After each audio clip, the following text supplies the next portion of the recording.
These are this afternoon's top stories. The FBI advisor and local government partner to improve criminal justice in St. Kitts and Nevis. St. Lucia's vendors respond to tourism minister, and storms and possible tornadoes hit Iowa and Nebraska. Good afternoon and welcome to the ZIZ Midday Newscast. Today is Thursday, 12th November 2015.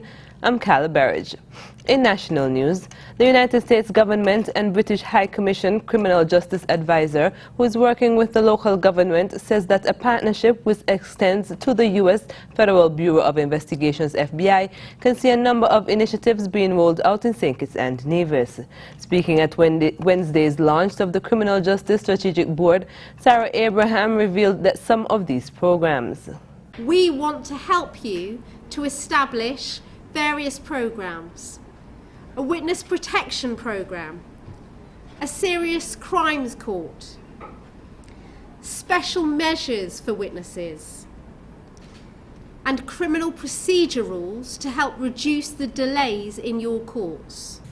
Abraham said the recently launched Criminal Justice Strategic Board can help establish those measures, as she praised the local government for taking that stand.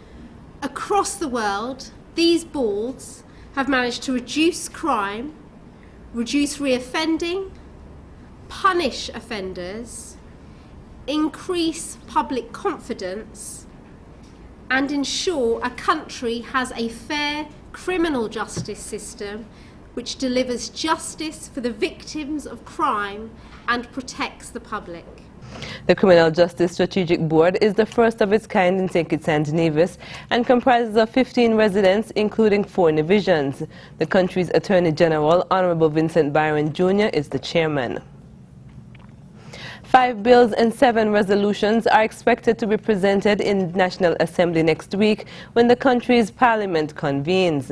While the names of those bills and resolutions have not been revealed, the general overview was given during a post-cabinet briefing with the St. Kitts and Nevis Information Service. Other developments coming out of Friday's cabinet meeting were the approval of the signing of a memorandum of understanding with the Canadian Commercial Corporation to construct a new cruise ship pier, and the approval of the Royal St. Christopher Nevis Police Force to establish a technology operations department. That department, according to a release, will enhance the ability of the police to detect and prevent crime, as officers are already being trained. ZIZ News understands that also at that meeting, the country's Prime Minister, the Honorable Dr. Timothy Harris, spoke of matters that were discussed at the recently held Monetary Council meeting of the Eastern Caribbean Currency Union. Such matters, he said, will impact the Federation's banking sector, the Foreign Account Tax Compliance Act FATCA bill, and the banking bill, and other monetary issues. ZIZ Broadcasting Corporation is preparing to provide live coverage of tonight's 25 Most Remarkable Teen Award ceremony, which is scheduled to commence at 7:30 p.m. As is customary, the awards will be presented by members of Parliament during a special sitting of National Assembly. New to the format, however, will be the reading of profiles by members of the St. Kitts and Nevis Youth Parliament Association, SCNIPA. The 25 Most Remarkable Teen Awards are presented to youth in non-traditional categories, including Courage to Overcome, Scholar Athlete, and Spiritual Commitment, all with an emphasis on volunteerism.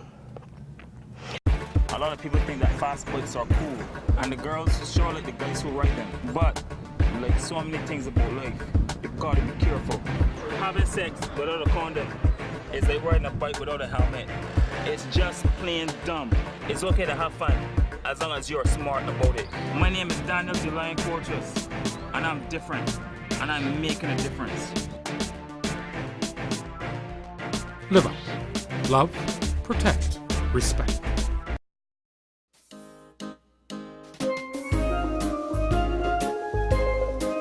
For the holiday season, let ZIZ Radio and Television help you show your customers you care. For a very competitive price, companies can wish their deserving customers happy holidays and thank them for their patronage over the past year. Call ZIZ at 465-2621 or 465-2623 and make arrangements for us to come to your workplace and record your TV holiday greetings. It's that time of year to show your customers you care. The deadline for the recording of Christmas greetings is November 30th.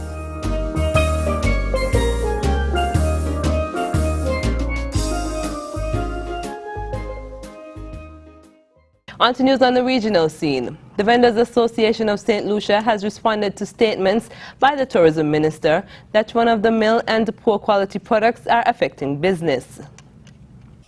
The vendors in Castries are expressing concern about a tax on visitors, stating that their livelihoods are threatened. However, in a statement on Tuesday, Tourism Minister Lon Theophilus said he does not believe that crime is what is affecting the business of the vendors. He said vendors need to work on improving the variety of products offered to attract more tourists to the island. Rosalind Charles is a vendor at the Castries Craft Market. She says retailers frequently sell T-shirts to the visitors because they are lightweight. For 4 years you inside there, you never come and see us in the market. You never come and see what we're selling to say we are not creative. We are not talking about T-shirt island-wide. What we're talking about, the tourists are complaining that they are robbing them, they're taking the chains from them, they are putting them gunpoint, they are doing all sorts of things to them. You understand? Now a T-shirt is the lightest thing a tourist can come and buy. Most times it's T-shirt we sell.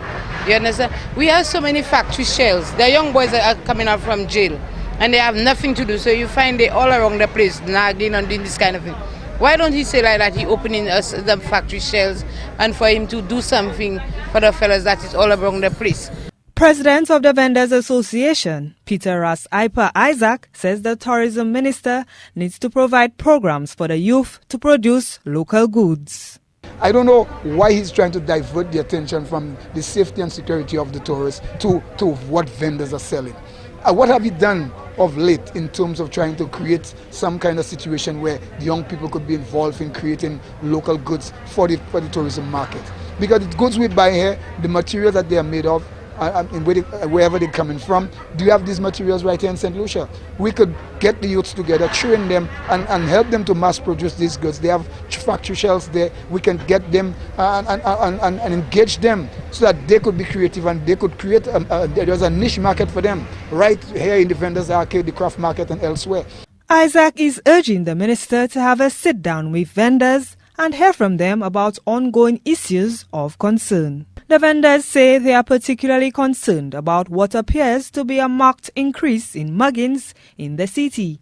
The president of the Vendors Association says the robberies routinely occur around Jabati Street, the Vendors Arcade, Castries Market and La Place Carinage. Gina Felipe, HTS News Force. A man who was shot in Guyana on Tuesday has died. He was wanted in connection with the murder of a teen. The house he was shot in front of went up in flames on Wednesday, leaving his family members to think there might be a link to the teen's death. Royston Drakes reports. The young man was shot to the head in front of his mother and sister in Norton Street, Baggelstown last night. He succumbed to his injuries this morning. The dead man has been identified as Jeremy Simon. The police had a wanted bulletin out for him in connection with the murder of Providence youth Ryan Suklal, who was shot and killed in Petersall early this year. That shooting incident reportedly stemmed from the assault by gunmen on Simon's home at Baggelstown.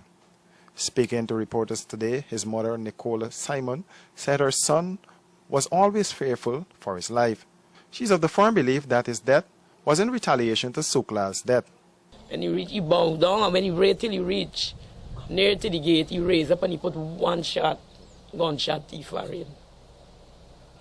He come for see grandmother, yeah. He come for see grandmother, I see it. And then he stay with me dad to go for him, my little dad, he turned and say, get up your before I shoot you. And he still over, we going to get assistance to my son. He scared me off with a gun. He still had the gun pointing over the wall and calling on the phone. I just kill him. He alone. They're just there on the back all the time. 6, 7 of them with one man.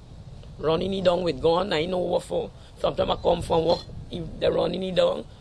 I come, at the home son did call me, they shoot down the house. He landed down, they cry, and he can't take it no more. And that's what we gonna do. The family said the street is frequented by known criminal elements who from time to time are always shooting and robbing persons in the area. And another twist to the story, the house from where the gunman reportedly fired the shot that killed Simon went up in flames this afternoon. The origin of the fire is unknown, but there are reports that it may be in retaliation to Simon's death. The police are monitoring the developments in the community as relatives of the dead man are expressing fear for their lives since they believe the suspect can strike again.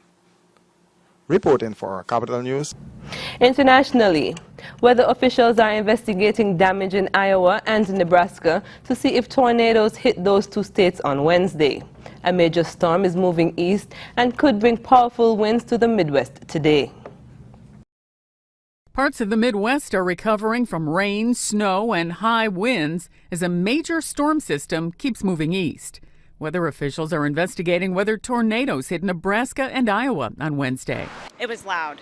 It was loud, kind of a shaking feeling. In southwestern Iowa, powerful winds flipped semi-trailers on Interstate 80 and damaged buildings around the town of Avoca. We kind of stuck our heads out the back door and seen it coming from the south going straight north and kind of watched it go over the interstate. It continued to grow in size and became rain-wrapped, and then we decided we'd better take shelter. Snow and hail hit parts of Nebraska, including Omaha. People there noticed the powerful wind. You guys were 20 miles an hour faster than we are usually in Chicago. It's only 40 miles per hour today in Chicago. Strong winds with gusts reaching 60 miles per hour are expected in parts of the Midwest on Thursday. Sandy Kozel, The Associated Press. In the year since the first flight test of Orion, the space shuttle's successor, NASA engineers and scientists have made strides towards the space agency's journey to Mars. Here's more. NASA's journey to Mars. Visibility is almost zero. The fictional movie The Martian brought it to life. You ready? Here on Earth, scientists are getting closer to that reality. Space is something that brings everyone together, and since we're all humans in the globe, I think everybody has an intrinsic desire to explore and to go out into space. And liftoff at dawn. In the year since the first flight test of Orion, the space shuttle's successor, teams of NASA engineers and scientists have taken ideas from concept to design. We're looking at lots of different options. From spacecraft landing on Mars, separating liquid from gas, to life support in frigid temperatures. A small 3-story house would probably be a good description. You have a utility room down on the lower level, an exercise room, kind of like a basement downstairs. This deep space habitat, a prototype, it's being developed for long-duration missions. High above us, the International Space Station, and lessons learned, a model for different ways to generate oxygen. Teams are also using simulated Martian rock and soil. That could advance 3D printing and help astronauts build structures with materials already there. Getting to Mars, that'll take the Space Launch System.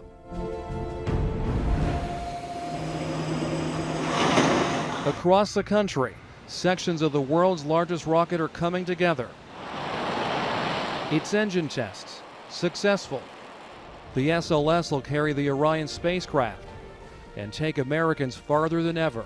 We are in real production for real hardware at this point. When the SLS and Orion and the ground support come together at Kennedy Space Center, I think the nation will be proud of what they've invested in NASA. The first expedition to Mars is planned for the 2030s. A nation of explorers pushing into a new frontier. Alex Sands, The Associated Press, Huntsville, Alabama. Taking a look at the weather. Temperatures today will peak at 78 degrees Fahrenheit with a light breeze blowing from the north at 6 miles per hour. Skies today will be partly sunny with a few locally cloudy spells and widely scattered showers. Tonight's conditions will also be partly cloudy with a few widely scattered showers. And that brings us to the end of the ZIZ Midday Newscast. Join us this evening for these stories and more in detail. Thank you for joining us. I'm Carla Barrage.